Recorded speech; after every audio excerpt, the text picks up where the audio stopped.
Hi guys, my name's Ben Guilford. I'm the owner of the Melbourne Fire Brick Company, and in this video we want to show you a new firing technique. We've spent 6 years developing it. We've done a couple of videos on different ways of firing your oven over the years, and this technique is what we have settled on. We call it fire and forget.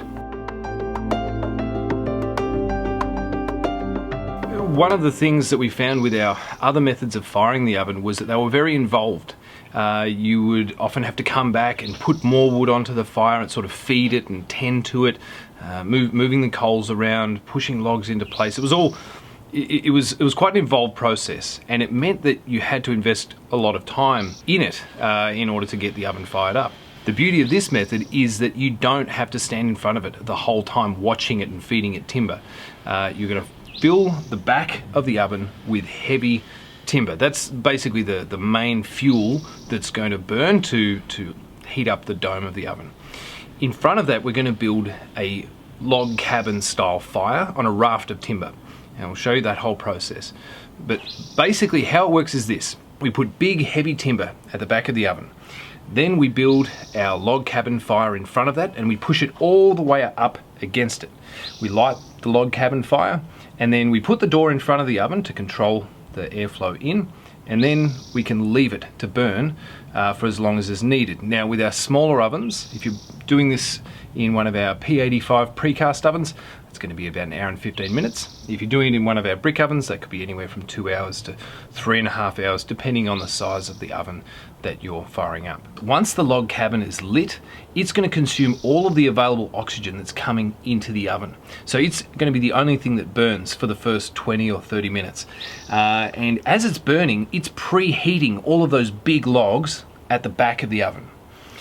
Once the log cabin burns down, those logs at the back are up to several hundred degrees. They're red hot, they're ready to burn, and you'll find they just take off. Doesn't matter how big they are, you can have great big chunks of timber in the back, and just the sheer heat that they will have gotten to by the time the log cabin burns down means that they'll burn really well. So it's nice and simple. You light the log cabin, you put the door in front of the oven, and then you just leave it to do its thing, because all that wood will burn. So the log cabin burns down, and it's going to heat up the floor. You'll see the embers are going to fall down, and they're going to heat up the middle of the floor. The big timber all around the back and the sides, that's going to heat up the dome of the oven. So you're going to get this really even heat from this firing method without having to push and pull coals around and do too much sort of fiddling with it.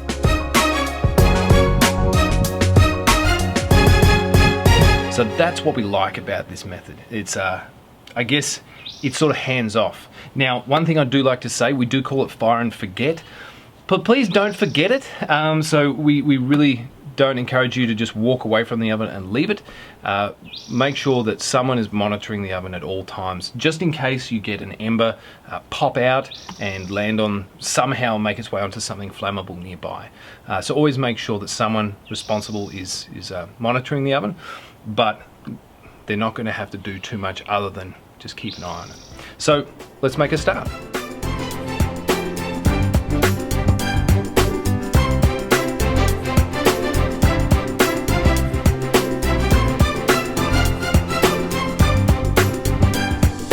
So we filled the back of the oven with nice big heavy timber. Now how much timber you put in is kind of up to you, and it's going to depend on how hot you want to get the oven. If you load it right up and put in 40 or 50 kilos of heavy timber, you're probably going to take the oven to over 500 degrees, depending on the kind of wood you're burning. We put in a moderate amount. I'm guessing it's a good maybe about 20 kilos thereabouts, maybe a tiny bit more, because we just want to do some pizza. We're not wanting to burn everything. So the next step, now that the big heavy timber is in the back, is we're going to build our fire. We're going to build our log cabin style fire. One question that we get asked quite a lot is, well, wait, look how deep the oven is. How on earth am I going to build a fire in there? Like, I'm going to have to crawl in on my hands and knees, to get in there. And that's actually how I used to build fires when I built my very first oven. I can't recommend it to you. What we do is we build a raft of timber, and we build the fire on top of that raft, and we slide the whole raft in. So that's what we're going to do now. First thing is just to find some fairly straight timber to make the base of your raft. You're going to line that up. So you're going to get 4 or 5 pieces side by side, put them down, and you're going to put a piece across the front. And that piece across the front is very important because that's the piece that you're going to be pushing to push all of the timber into the oven. Once we've got those 4 pieces down, we're going to build our log cabin. First step is to put another piece of wood on either side so that we can put some paper in the middle and not have everything sitting on top of that paper. So we put a piece of timber to the left and right of that raft. We put in some paper in the void that's created. We're also using some just some extra help here. This is called fat wood. You can get it in most hardware stores around the USA. Basically, it's a natural fire lighter, so it's just going to help get this going. Now, that's not strictly necessary, but if you're a little bit worried about your kindling, maybe your kindling is not particularly good, this kind of thing can really help.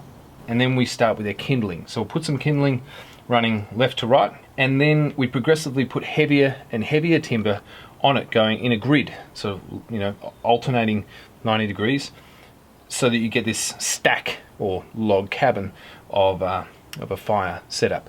Once you've built it, just make sure you don't build it too high. You want to make sure you can still slide it through the door. You can then take it all together and push it all into the oven as one piece. So we've got our heavy timber at the back of the oven, and we've pushed in our log cabin. That's sitting nicely in the middle of the oven, hard against the wood at the back. So we've pushed it as far back as we can get. The last step before we light it is we want to lean some heavy sort of timber, not massive, but some decent sized pieces of timber against the front of the log cabin, so that when it starts to fall apart, it falls backwards. Because then it's going to fall into all that timber that we want to burn, rather than falling forwards and sort of dying out on the floor. So 2, 3, or 4 pieces of timber against the front, that's going to support it as it burns down and push it backwards as it collapses. One note is on timber to use. There's all kinds of different timbers you can use. In Australia, and we've said this a few times before, in Australia we have red gum, we have ironbark, we have a bunch of different timbers that burn really well. Our ovens are all over the world now, and so we've got customers in Sweden and Costa Rica and all across the USA and Canada, and timber is going to vary depending on your area. The key thing is making sure you're burning good quality firewood. So making sure you're not burning green wood. Try to avoid burning too much really soft timber. It tends to put out a lot of soot and sort of sticky sap that's doesn't generally burn with a really nice taste. So stick to hardwoods wherever you can. By all means, use the softwoods for kindling, but where you can, use good quality dry hardwood to be the bulk sort of fuel to fire up your oven. Alright, so we just lit the fort fire about maybe 3 minutes ago, and it has just taken off. And something I want to point out, there's a couple of things here. Firstly, I just want to show you how well this oven is drawing. You can see the flames of smoke just straight up the chimney. We're getting really good draw in this chimney, and one of the reasons for that is we actually have 2 lengths of flue, because it's going up and through a roof. And so the more flue you have on your oven, the harder it's going to draw. Now, we are seeing a little bit of smoke coming out the front here. And the reason for that is not that the flue's not drawing hard enough, it's just little puffs of wind. If you're in an area that's at all windy, you're going to get smoke wanting to come out the front of the oven, like it's doing now. But good news, it's really easy to control that, and you can use your oven door. So, back in the olden days, when we first started telling people how to use their oven door, we would tell you to get it and put it on in front of the oven like this, and then slide it across. And that would regulate the flow of air in. So air will flow in, and it tries to push all of the smoke up the chimney. One thing we did find though was soot would tend to get in behind the door, and you'd get these markings, this soot marking where the door was. So to get around that, we've come up with another method, and this method actually helps in another way, in that it blocks embers, because if we have a gap here, embers can come flying out the front of the oven. What we do is we put the door all the way across, and then we pull it out by about 1 inch. Now you can vary that. If you wanted to slow the fire down, you could push it in closer, and that will reduce the amount of air that's allowed into the fire, or you could pull it further out and let more air in. And what happens is the air flows around the door, and it provides sort of a wash of fresh air that stops the smoke coming out the front here and dirtying up our brickwork. The other thing, of course, is you can see now it's sitting in the direct line of fire of any embers that might want to pop out. Now this is not a sure thing. Embers have a way of finding their way out of the oven, so make sure you are monitoring it at all times. This is using your oven door as a draft door. So we're allowing a draft of fresh air in, and we're controlling that draft with the position of the door. So our fire's been burning now for about an hour and a half, and that fort fire's burned all the way down. So it burns down, it just falls over, and it spreads itself out across the floor really nicely, which then soaks heat into the whole floor of the oven.